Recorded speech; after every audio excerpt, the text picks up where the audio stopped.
தானியேலை சிங்கக்கவியில் போட்டாங்க. தானியேலை சிங்கக்கவியில் போட்ட உடனே ராஜாவுக்கு தூக்கம் வரல. யாருக்கு தூக்கம் வரல?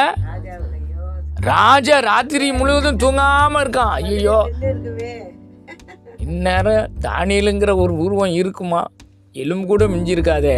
ஏன்னா அந்த கெவியில் கிடக்கிற சிங்கங்களுக்கு பல மாதம் உணவு கொடுக்காமலே வச்சுருப்பாங்களாம்.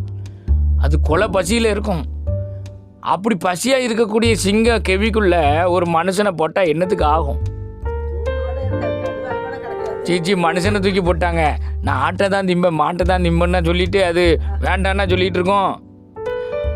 சிங்க கெவிக்குள்ளே தானியேல் உள்ளே விழுறதுக்குள்ளே கர்த்தர் பரலோகத்தின் தூதனை அனுப்பி சிங்கத்தின் வாயை அடைச்சிட்டார். அல்லேலூயா. இவன் பொத்துன்னு விழுறான். அது பார்த்துட்டு ஏதோ வெறும் பேப்பர் ஏதோ விழுந்த மாதிரி என்ன செஞ்சு பார்த்துட்டு அதுக்கு சாப்பிடணுங்கிற எண்ணமே வரல. சிங்கத்தின் வாயை ஆண்டவர் அடைச்சிட்டார். ரொம்ப நாளாக பசியில் இருக்குது. ஒரு உணவு அதையும் சாப்பிடாம சிங்க வாயை ஆண்டவர் என்ன செஞ்சிட்டாரு? அடைச்சிட்டார். ராஜாவுக்கு தூக்கம் வரல. அவர் தானியேலுக்கு விரோதமாக செயல்பட்டு இருந்தவங்க நினச்சதெல்லாம் அவங்க நிம்மதியாக தூக்குனாங்க. காலையில் தானியேல் இருக்க மாட்டான். இனிமேல் நம்ம வச்சது தான் சட்டம் நினச்சிட்டு இருந்தாங்க. ராஜா காலையில் ஓடி வர்றாரு. நீ இடைவிடாமல் ஆராதிக்கிறவன் தேவன். அல்லேலூயா. அப்போ கவனிங்க, நீங்கள் இடைவிடாமல் கர்த்தரை ஆராதித்தால், இடைவிடாமல் தேவன் மேலே விசுவாசமாக இருந்தா, நீங்கள் ஆண்டவருக்கும் உங்களுக்கும் கேப் இல்லாமல் அவரோடு தொடர்ந்து நீங்கள் விசுவாசத்தில் பயணிச்சுக்கிட்டே இருந்தீங்கன்னா உங்களுக்காக பரலோகம் கிரியை செய்யும். ஒரு அலையிலே சொல்லுங்க. ஆமாம், தூதனை அனுப்புவார் கர்த்தர். உங்கள் காரியங்கள்லாம் ஆட்டோமேட்டிக்கு தானாகவே வாய்க்கும். ஒரு அலையிலே சொல்லுங்களேன். ஆமாம், தானாலே வாய்க்குங்க.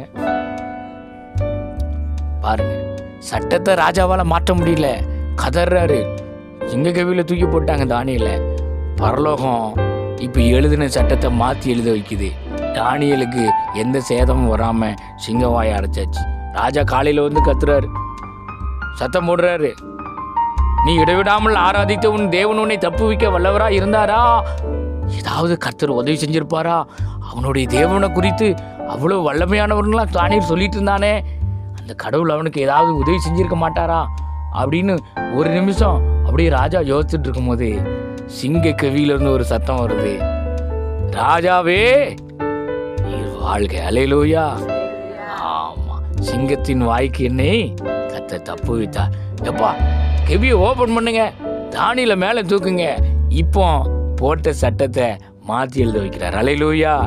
நீங்கள் கர்த்தருக்காக விசுவாசமாக வைராக்கியமாக இருந்தால் உங்கள் ஊரில் போடுற சட்டத்தை, ஆமாம், பஞ்சாயத்தில் போடுற இதை செய்யணும் அதை செய்யணும் போட்டிருக்கிற சட்டத்தை ஆண்டவர் மாற்றிடுவார்.